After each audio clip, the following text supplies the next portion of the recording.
À Vitry-le-François, le réseau de chaleur urbain s'apprête à franchir une nouvelle étape. Dès le mois de mars, les travaux d'extension débuteront avec un objectif clair, raccorder 17 nouveaux clients d'ici à la fin de l'année. Dalkia ici investit dans ce projet, donc on est délégataire de ce service public et on construit le réseau de chaleur d'une part, on l'a évidemment conçu, on construit la solution, on va réaliser les travaux et ensuite on l'opère, c'est-à-dire on va exploiter ce réseau de chaleur pour produire toujours la meilleure énergie, c'est-à-dire celle qui n'émet pas de CO2 au meilleur moment, c'est-à-dire le moins possible, de façon la plus sobre possible pour les habitants et pour les usagers de ce réseau de chaleur. Ce chantier se déroulera en 6 phases et s'étendra sur plusieurs mois. Au total, près de 5 km de nouvelles canalisations seront posées pour connecter une vingtaine de bâtiments supplémentaires, avec un objectif total de 4 800 logements desservis. Pour les habitants, ce projet devrait permettre de moins dépendre des énergies fossiles et d'assurer un prix plus compétitif que celui du gaz. Il s'agit de décarboner complètement la ville.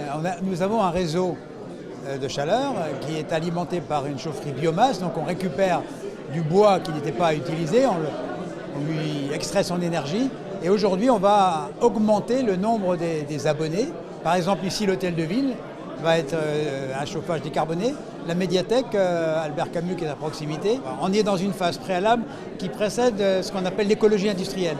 Donc le réseau va arriver en limite de la zone d'activité et un prochain stade de développement sera justement de travailler avec les industriels de manière à avoir des échanges de chaleur avec eux et de récupérer de la chaleur fatale.